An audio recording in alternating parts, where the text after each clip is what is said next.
The that's an interesting point actually. I generally wear shoes. Some people like to practice in bare feet, which is fine. You have to be a little bit aware, I think, if you're in bare feet, of what's on the floor. At the moment, because of where I am and sort of standing on the sheet and that, I'm actually wearing lightweight Tai Chi slippers, Kung Fu slippers, which for the most part aren't that much use. They can be a bit slippery, and you can get sort of Tai Chi shoes. They all tend to be a bit narrow. I've got quite long feet. And there's all traditional clothing for Tai Chi, but really modern sports clothing is very, very good for moving around in. Much better than a lot of the traditional garb. Mike, you haven't muted us. Oh, right. Oh. A few years ago, I thought I had, and my apologies. Yeah, a few years ago, I was having a conversation with a guy called Chen Ying-jung, who is Grandmaster Chen Xiaowang's elder son. He's a big guy, and he spent a lot of his time being brought up in Australia, so he's quite kind of westernized, I suppose you could say. And he was wearing trainers, he was teaching a seminar, and he was wearing trainers, and he was saying about a kind of display that he did in London, I think it was. And he said it was rubbish because he had to wear the traditional garb, including the traditional Tai Chi shoes, which were too narrow for him. So he was wobbling all over the place, he reckoned. I think for shoes, you want something, obviously, whatever you wear should be comfortable. Whatever you're wearing should allow you to move without restriction, and you should feel that it's something that you want to wear, basically. Shoes, flat soled, of course, for any kind of exercise, really. Nothing too thick, I would say. You want to be able to get a sense for the ground underneath you. On the other hand, if you want a really hard floor, then you have to remember that the ground underneath you might be quite resistant. And consider that actually many of these, well, all of these exercises come from a culture which, and historically, wouldn't have had concrete floors. And, you know, apparently you can go to China and you can go to the Chen family village and you can see the traditional practice ground, and it's packed earth. And even packed earth is softer than concrete.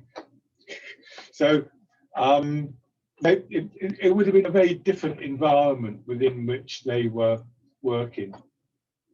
So, you know, the traditional clothing is out there should you want it.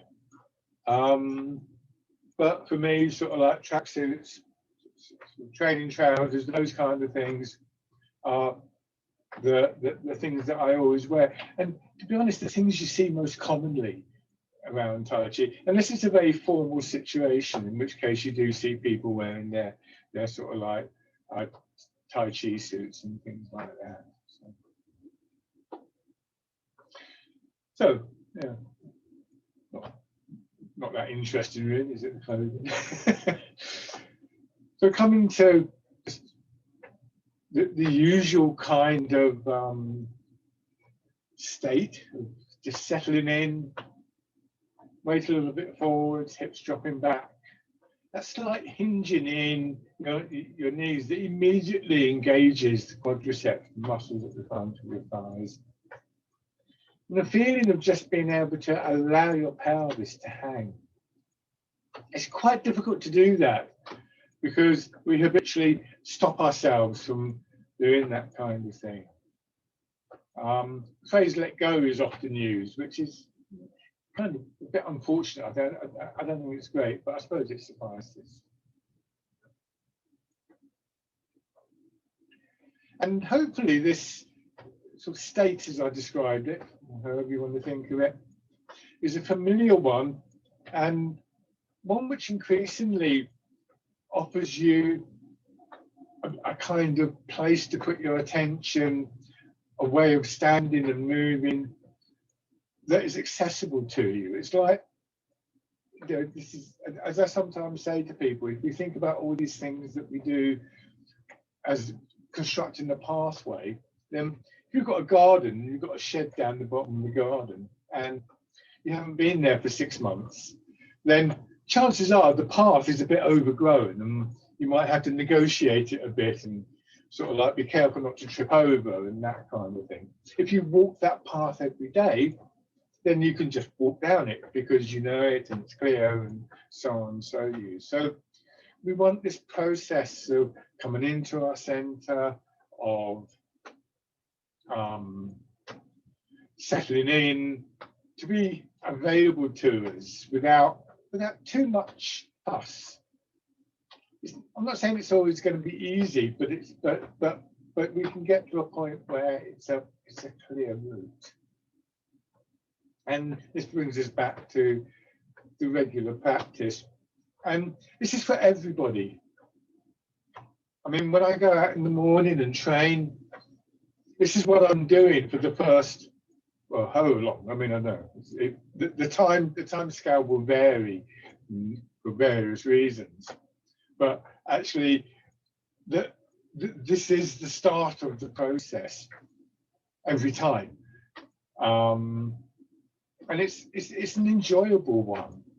You know, there's a certain boost to settling in, to letting go of whatever's happening around you, to feeling your body settle into the posture, to feeling your root and the ground beneath your feet, and the kind of sense of releasing that goes with that. And if we do that in the morning, you know, if that's our kind of, I won't say first act of the day. My first act of the day is generally to put the kettle on and make a cup of tea. But you know, if it's there on your itinerary for the morning alongside brushing your hair and cleaning your teeth, then actually when you go out and when you encounter whatever you encounter during your day, you've already established that pathway. If you wait until midday or the afternoon, you will get benefit out of it, but you won't have had the morning to be able to use so effectively. Raising your arms. And so the various principles that we go through with the posture become triggers.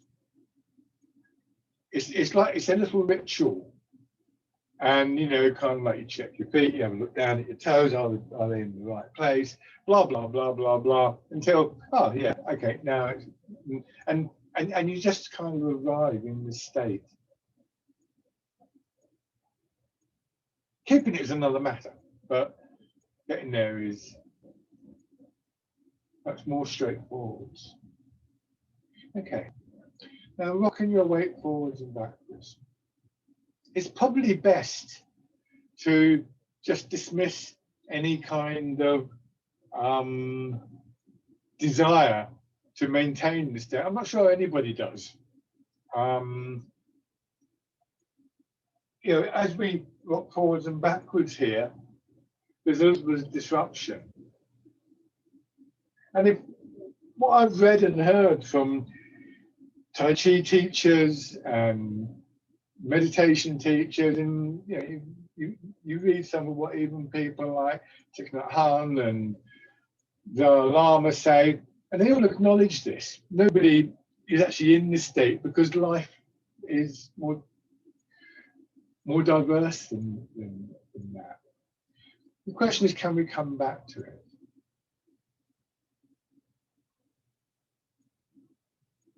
So just, again, observing your body adjust and noting where you go too far. There's a point beyond which your body can't adjust. where you're kind of stumbling around. That's where our deliberate focused attention becomes very important. Let your hands come into the movement, following the movement. So don't just suddenly switch your attention to your hands and then kind of wonder why you're falling over or something like that. Make sure you're getting this sense of the whole body in movement.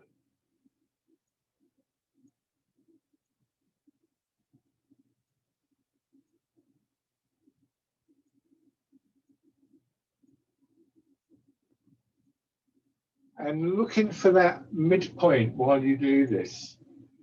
Can you feel it? Is it there? Is it in the same place as it was yesterday? Doesn't matter if it isn't.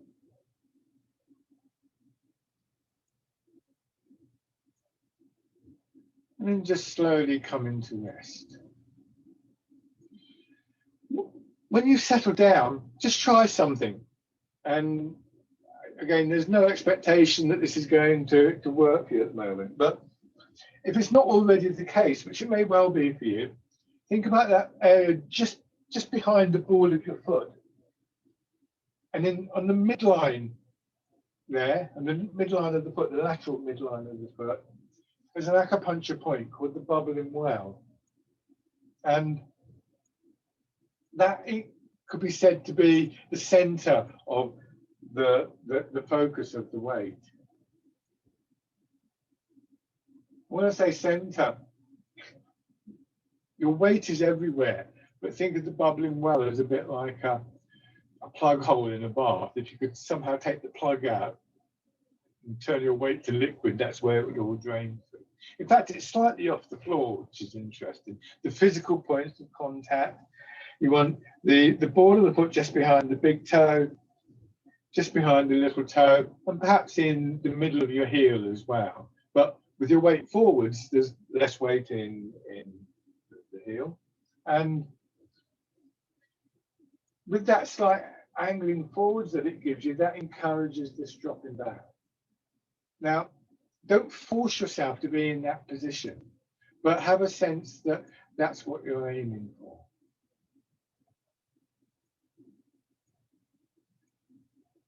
And then just sinking down and pushing out.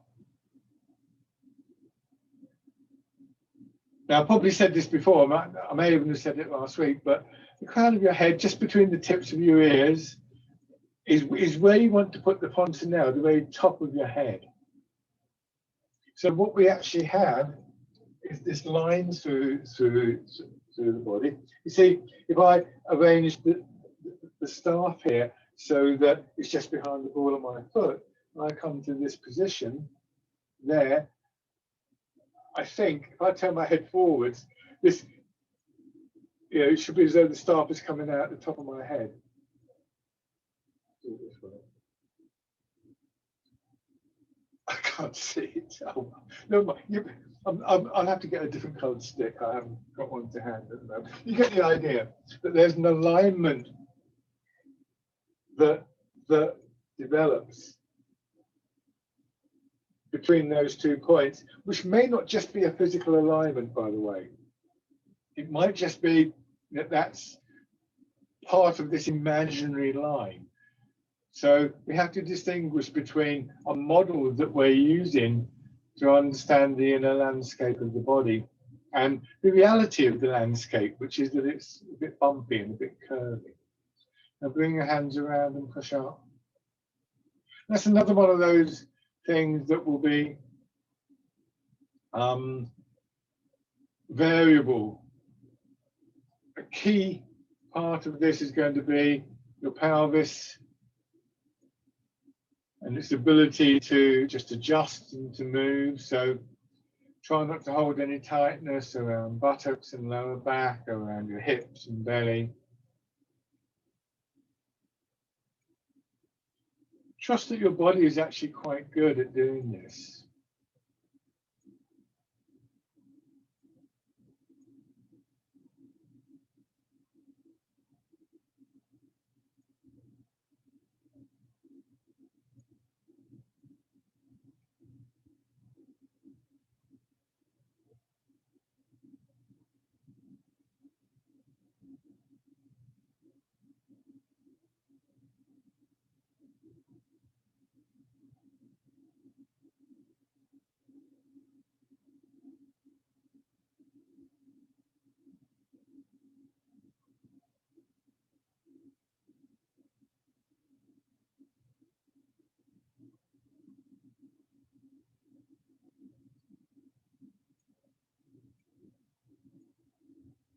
And then changing.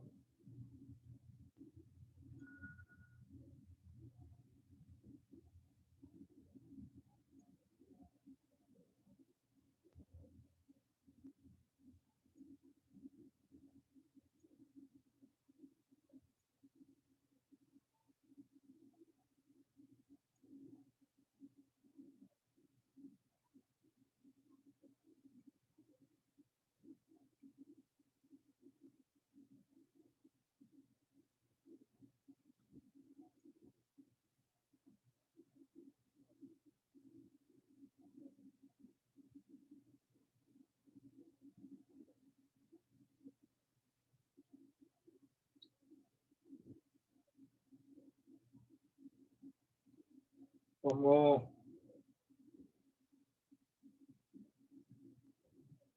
And then parting the clouds.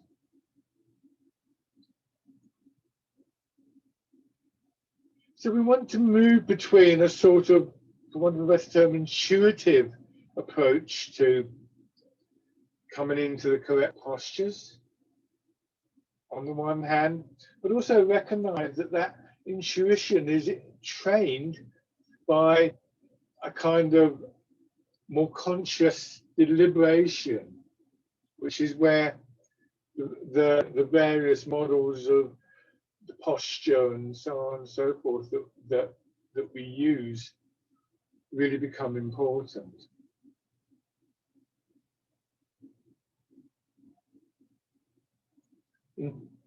Intuition is something that has to be trained. And it's different from instinct. Instinct can be just a knee-jerk reaction. Intuition seems to take what is really useful about instinct, but combine it with a little bit of kind of insight, shall we call it.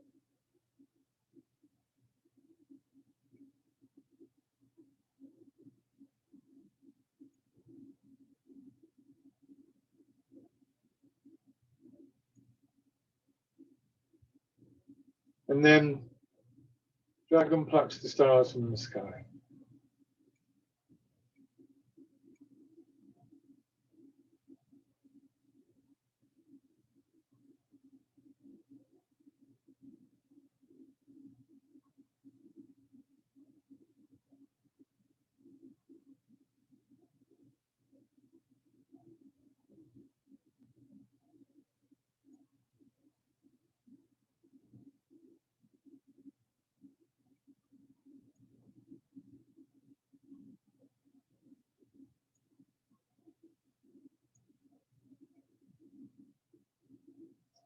Another indication is the quality of the movement. And again, I think one of the things that often sort of wakes me up, as it were, when in the beginning of my practice, is a realization that I'm just not feeling very good. It's kind of a bit stiff, and oh God, that shoulder's tight, or there's no connection there. There's something lacking. It's hard to define exactly what it is. It's just not quite right. It's like hearing a radio slightly out of tune. And that's a message. Think about what you're doing. Focus a little bit.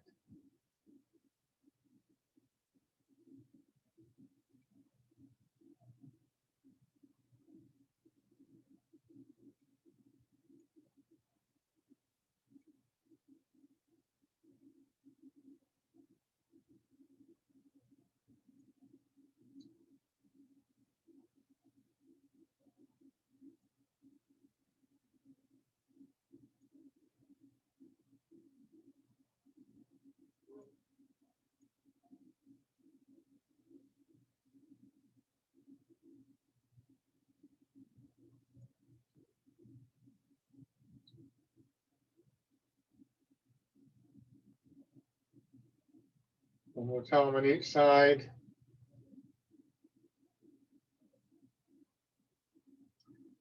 The other thing, of course, about deliberately looking at your posture is that it returns your attention to your body.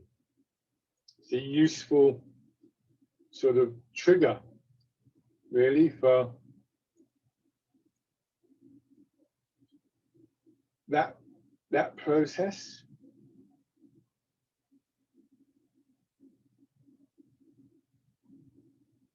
Now, when we turn, we also have to consider not just the vertical line in the body, but the horizontal lines, the line across your hips, the line across your shoulders, the alignment between them. And what can often happen is you get to about here, and then it's like that. Can you see how I'm now tilting backwards? Because I'm trying to go too far, or because I'm not moving from the correct place in my body.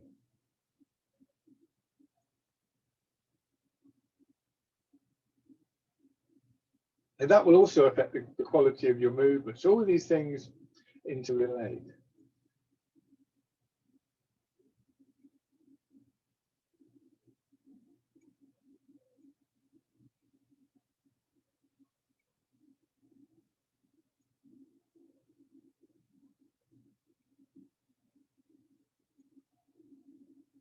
And remember, it only needs to be a small turn, a small amount of effort in your hips. The movement will build through your body.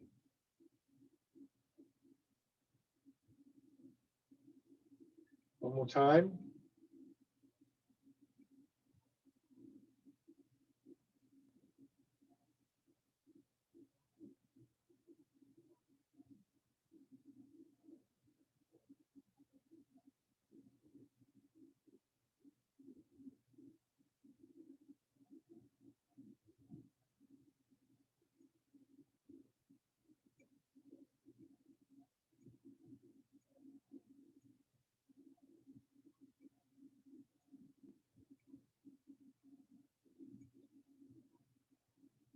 And then changing.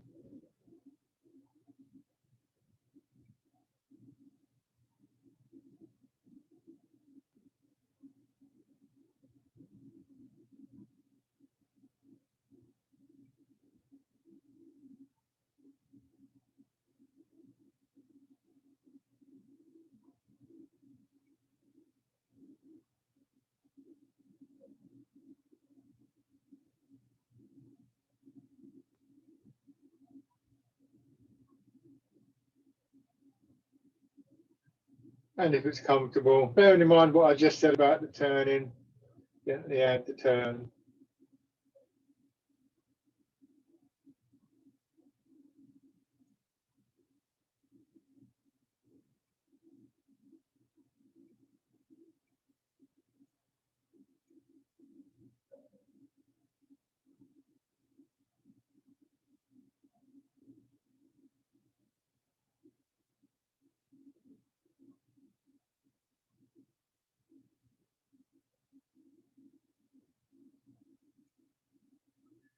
Okay, and then switch sides.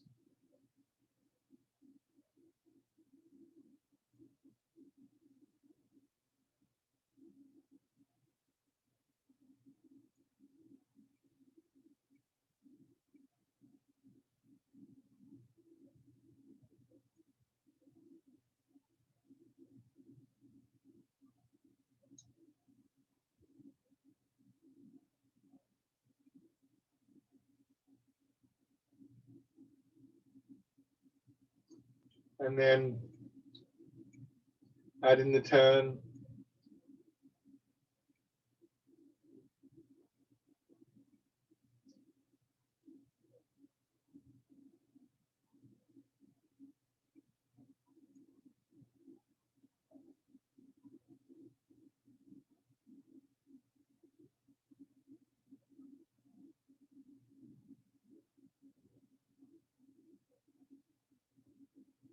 Now, just come back to standing here.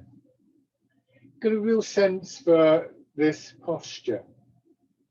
there used to be a kind of slogan going around. You got on T-shirts and things, and said something along the lines of, kind of it's the duty of everybody. We all have to stay really focused and clear in our objectives and that kind of thing. Then it went on to say, well, if you're up to your neck in alligators, it's hard to remember the objective was to drain the swamp.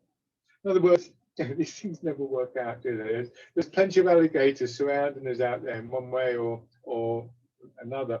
And before we go into rowing the boat, just remember that this is a movement that deliberately takes you out of your posture, or apparently takes you out of your posture. But as we go back, the hips go back, so the point of equilibrium is still potentially in that same place that the line was before, or at least close to it. Maybe not exactly the same place. And the alignment between your hips, your pelvis, and your shoulders is the same. It's not this. See how my back's bent? It's this. So it's not a back bend, it's a tilt from the pelvis. And that means that actually, when we get here and there's just too many alligators, actually, in theory, all we need to do is to, again, let go in the hips and we come back upright, because we've still got the structure there. So from that point of view, from the point of view of the posture, it's quite an interesting exercise. So rowing a boat in the middle of the lake.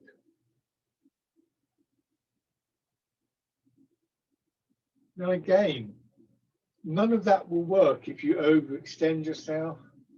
None of that will work if you move too much in your arms and so on and so forth.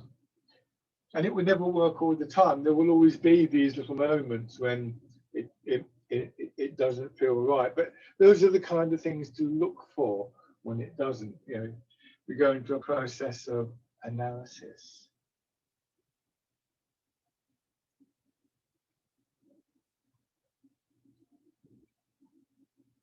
Details of posture can become a bit of an obsession in Tai Chi.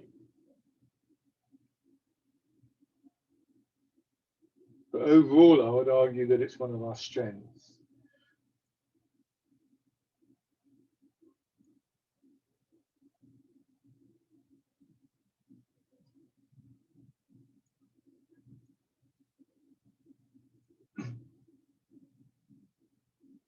One more time.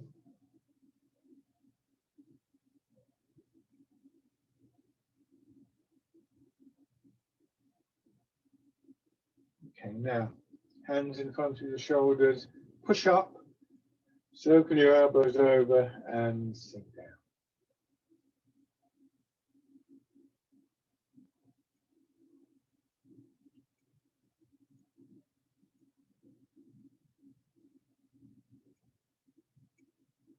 Feel, what is it? Almost like a kind of wave coming up underneath your body, through your body, pushing your elbows up. And then, as that happens, once again, turning in the center, bringing one elbow forwards and going into the leg on that side. This is a little bit exaggerated, the movement of the weight. I am actually just throwing my posture out slightly, but it's going to be bear play. So one of the compensations for throwing the hips out in the way that we do, which will be considered poor posture in actual Tai Chi Chuan, is but the body adjusts and it brings in your spine. The suppleness of your spine can absorb some of that misalignment. But again, it shouldn't be as big as I'm showing here. And then going into the actual exercise, bear play. We have to remember that for all these crucial principles of posture and so on and so forth, we're not diagrams in a book. We're not machines that can be sort of adjusted and will stay like that and so on and so forth. We change over a period of time. We change from day to day. different things happen. And if you start to pay attention to your body, you'll realize that your body sort of records that. You know, if you're tired, you had a busy day yesterday, you'll feel tired. The body will feel tired. If you're feeling sort of very buoyant and that, your body will feel like that. If it's the opposite, that for some reason, you know, you're feeling a bit down, your body might feel a bit stuck, and so on and so forth.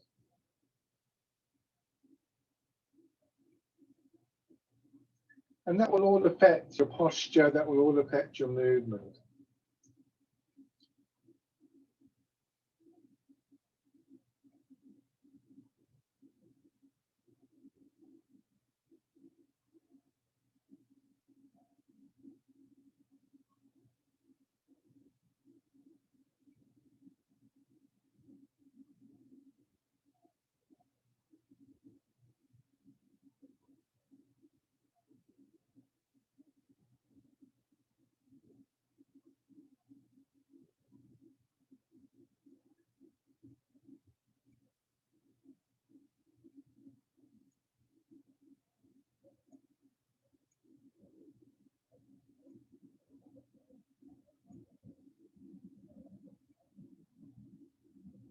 And then from here, turn out and go into hitting the ball in front of the shoulder, bringing back that much more precise posture.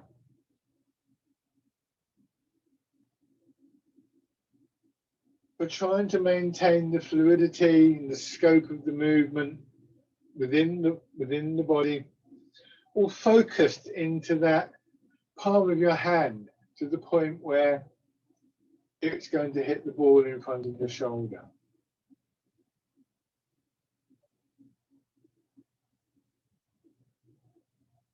So this takes us closer to, so if you like, actual to Tai Chi Chuan, the art that has the complicated forms that originated as a martial art.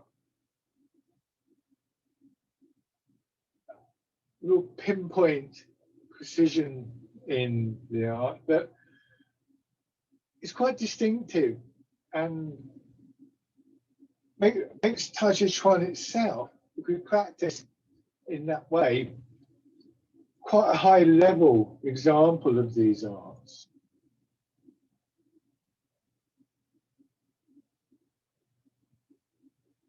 Quite an advanced level in many ways. But you don't have to learn complicated forms. You could just do this movement for an hour every morning and make it ridiculously precise, if you've got the patience for that. I have to say I haven't, but there you go.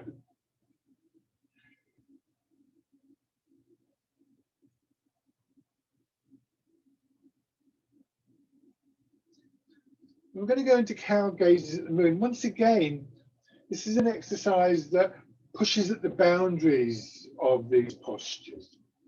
So be careful, because it's quite a strong exercise. And if we get too caught up with having to move a lot, then there's a risk there. So now, come back to the center, hands slightly out, and just rock to and fro.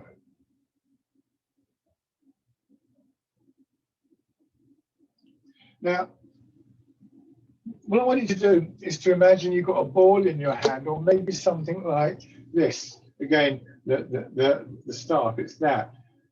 So you can see, actually my hands aren't moving from their position relative to the body. And you want to maintain that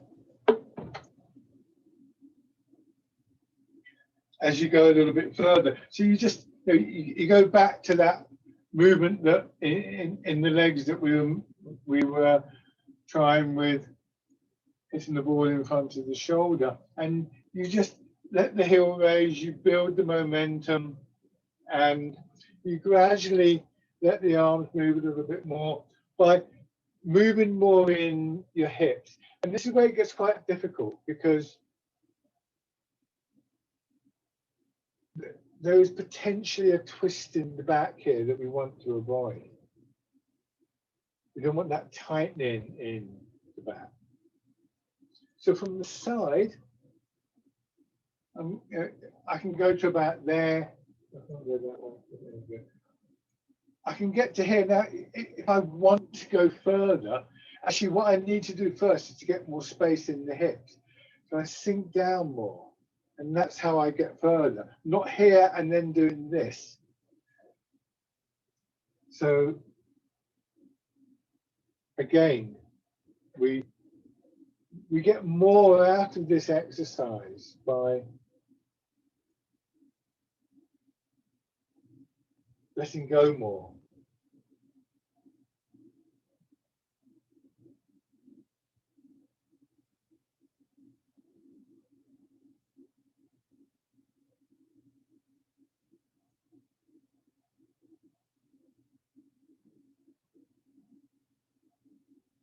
And then coming back to the center, turn your hands, palm in as though you're holding the ball.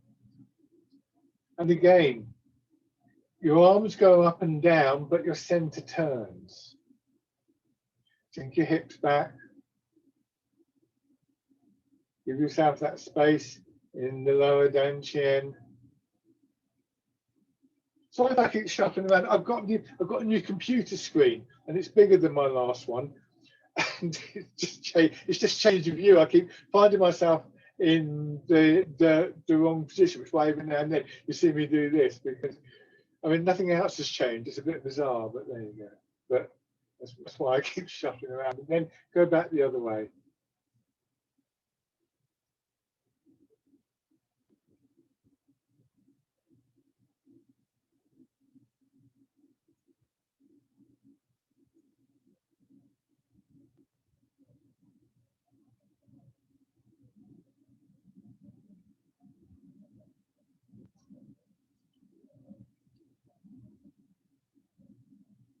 One more time. Now this is a vertical circle. We're now going to do a horizontal circle. So your weight stays in the middle for this, and you turn and you sweep your hands out at about the height of your hips, and you come back and you bring your hands to your center. And then you turn the other way. It has a rather unglamorous title of polishing the table, this one. It really should have a pretty name, but it hasn't. So not overextending your arms, but to get the arms going out a little bit further, watch what we can do. I turn, and as I begin to sweep the arms out, once again, I send the hips backwards, and that brings the hands forwards, and here I come to the upright position. I turn, I let the hips drop back as I swing the arms forward and back. Very, very carefully, as always with these exercises that can be quite strenuous. Your hands will stay at more or less the same height. So when you get to about here, don't lift your hands up, but as much as possible, as much as is reasonable, your shoulders go down to meet the height of the arms. In the back of your mind, an awareness of that line, that pole going up through the middle of your body. Even when you extend away from it, you feel you are connected to it.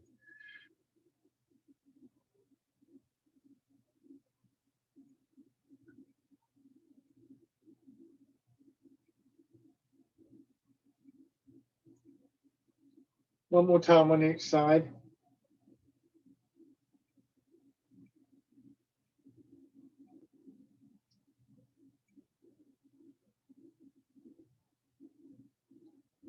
Good. And relax. So not all Tai Chi movements, even the Tai Chi forms that we practice that are potentially the martial movements are done in this exact upright posture. Couldn't possibly be. It would never have survived as a martial art if it could only succeed on one position.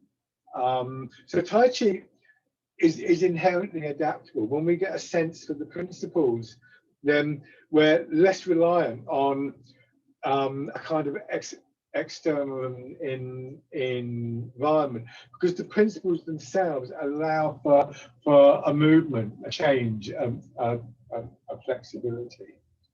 And you can see when I go down to here, that principle of the center line is still there and still in more or less the same position, because it's like going back to the stick here. I can do that, but the stick's still there. If I do this, I'm falling away from it.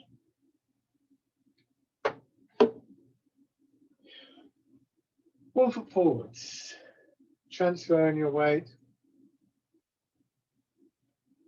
So all these ideas broaden Tai Chi out beyond simply being an exercise form, beyond just being another way to win a fight. I mean, the human race probably doesn't need any more of those.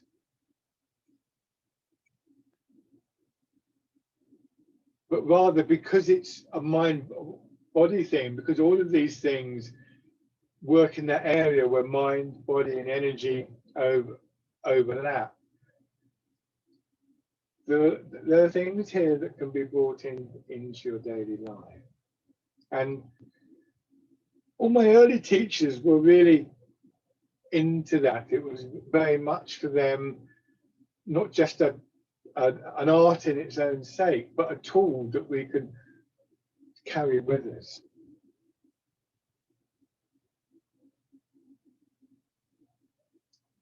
Or series, a toolbox really, rather than a tool. And then just raising your toes and your heel.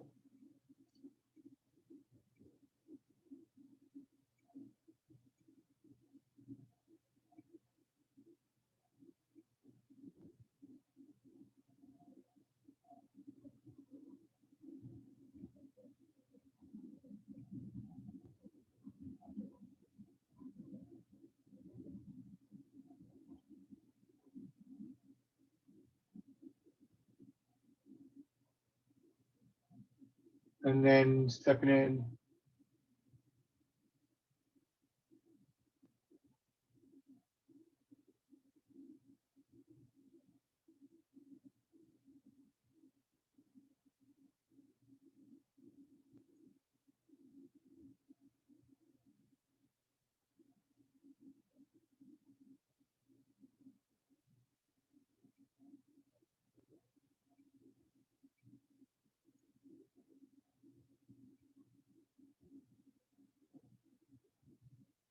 Good. And then on the other side.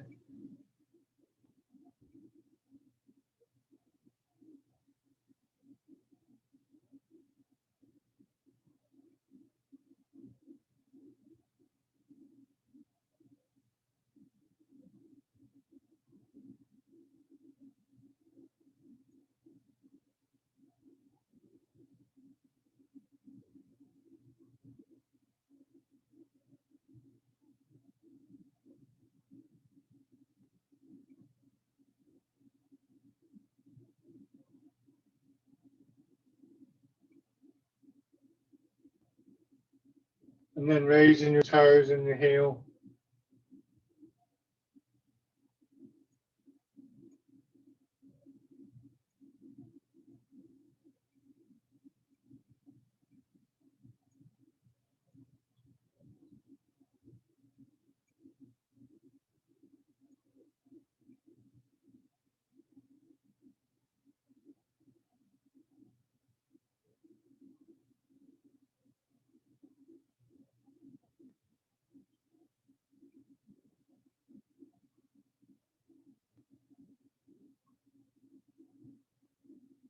and stepping in.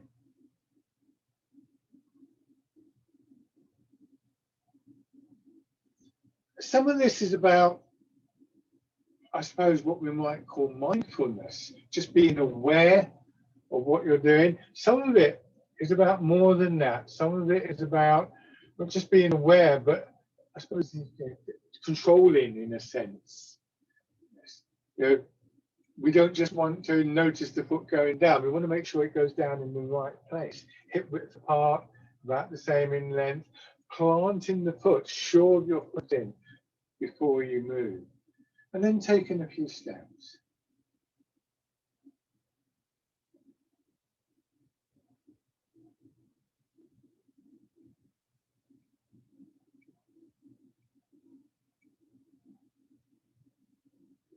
And then going back.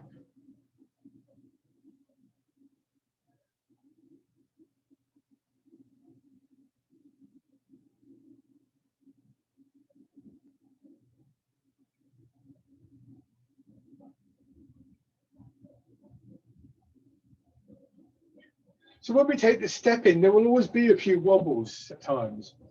Again, apologies to those of you who may have heard me say this the other day, but I was very struck by a quote from a guy called T.T. Liang, very highly respected Tai Chi teacher based in America, known for his sense of humor, who must have been told by somebody how sort of graceful and balanced he was, and he denied this. And what he said was, I'd lose balance all the time. I just get it back all the time. And that's the key thing. That brings us back to that pathway through the body. That route to come back to that point of equilibrium, point of stillness, various ways that you can describe it. Okay, so have your right foot forward, so mirror my movements this time. Sit back, just rotate your hands so the palms are forwards. Bird folds its wings. Another element in all of this, of course, is the breathing. Some people will argue that all these movements always have a very precise breathing pattern. Others argue that we shouldn't impose something on the body. We should just let the body breathe naturally. I think there's value in both sides, so it depends what suits you at any particular time. But when we go back and the hands rotate so the palms are forward, you open here. And so you might want to try, if you're interested in working with the breath, every now and then, just taking a breath in at this point.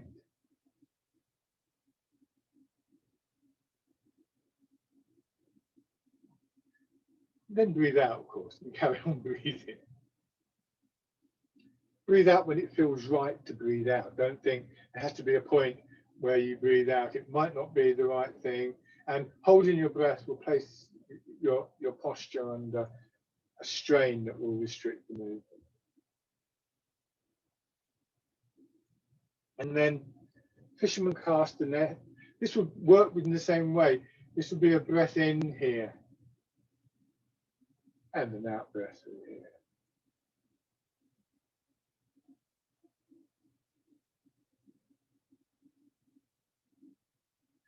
The in breath is always through your nose. Trying to get that sense of breathing down into your belly. The out breath can either be through your nose or through your mouth. For an exercise like this, and for the next one, then I would suggest that the out breath through your mouth is better because you get a greater sense of release, and they're both quite releasing exercises. So now changing to pushing away. In some of the exercises, we might breathe out through the nose as well. And that's said to preserve the internal energy a little bit more, because you're not putting energy out, if you see what I mean. In practice, I think, again, try both if you want to work with the breath, and see what works for you. See what you can do without creating a strain. And if you have an interest in trying a different way, build it up gently.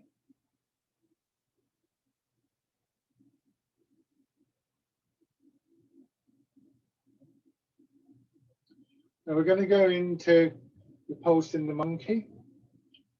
So leave the front hand, that'll be your right hand over the right leg position. Just let it rotate, arm up as you turn, and then come forwards.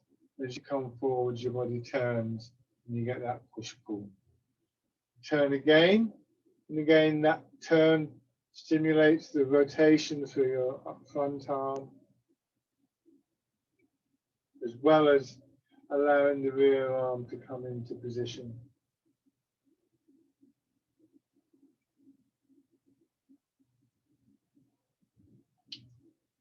With this one, the breathing is a little bit more complicated.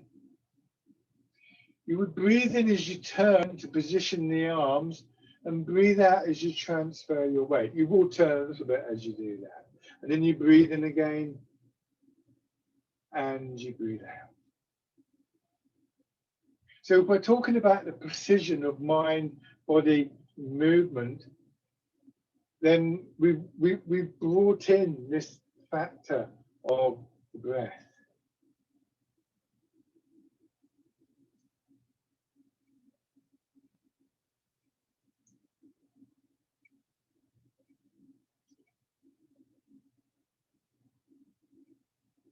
One more time.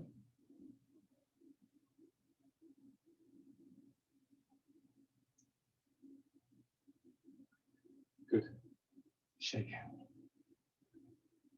out. This will be your left foot forwards, I think. So, bird folds its wings.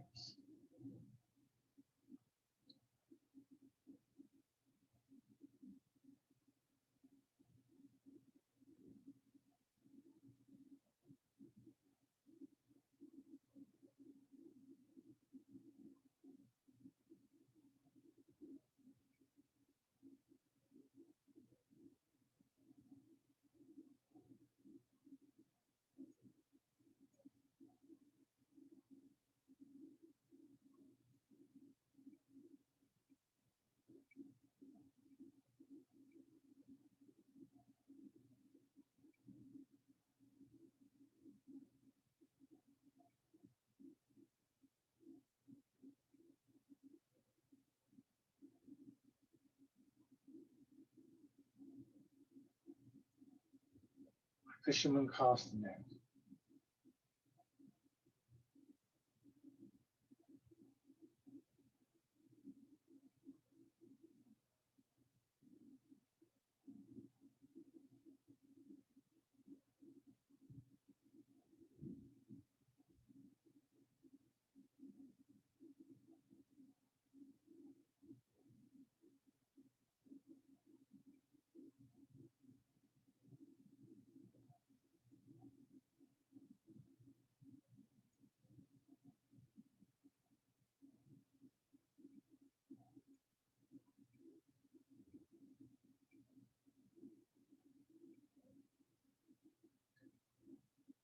Pushing a wave.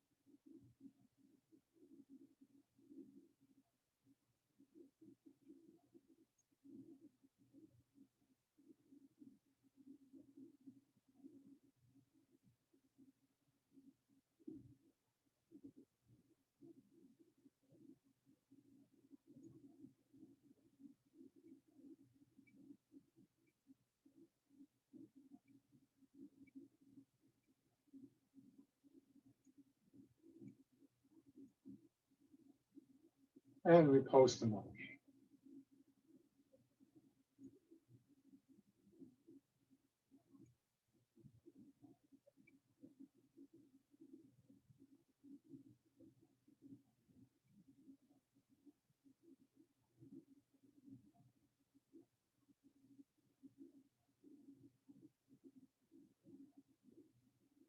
Notice that there is always an arm, a hand in front.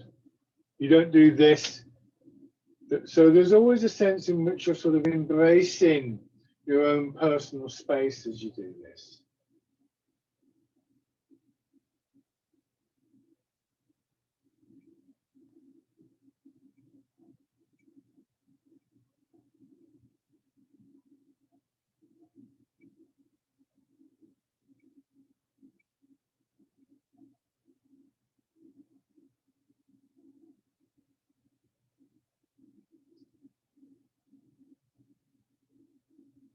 One more time after this one.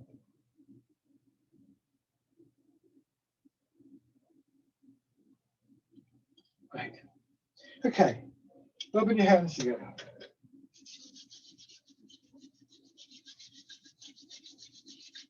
Tapping over your face.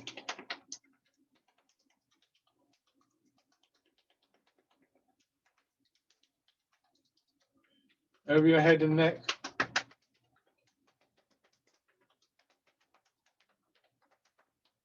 Down to one shoulder. And your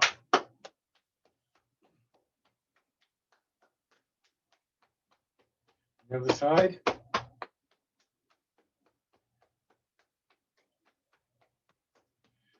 Your back.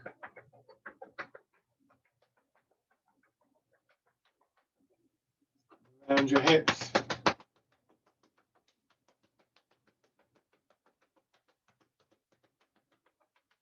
Your legs.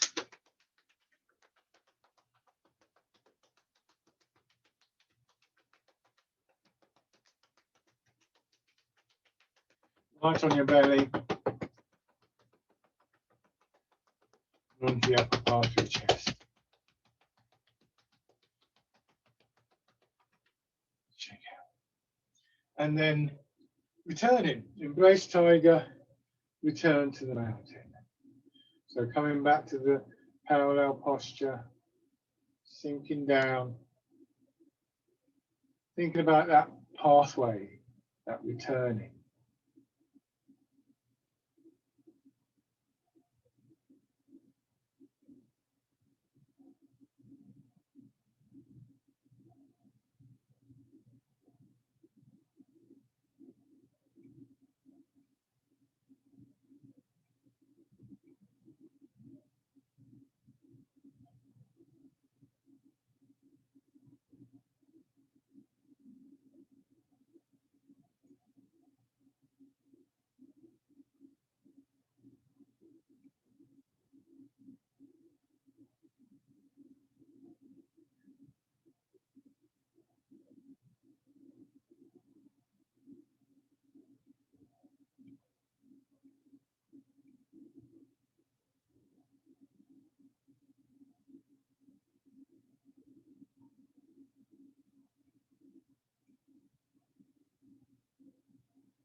One more time.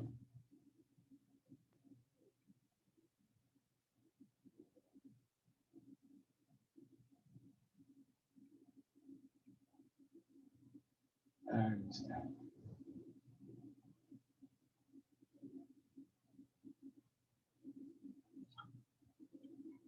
lovely. Thank you very much, everybody. As always, feel free to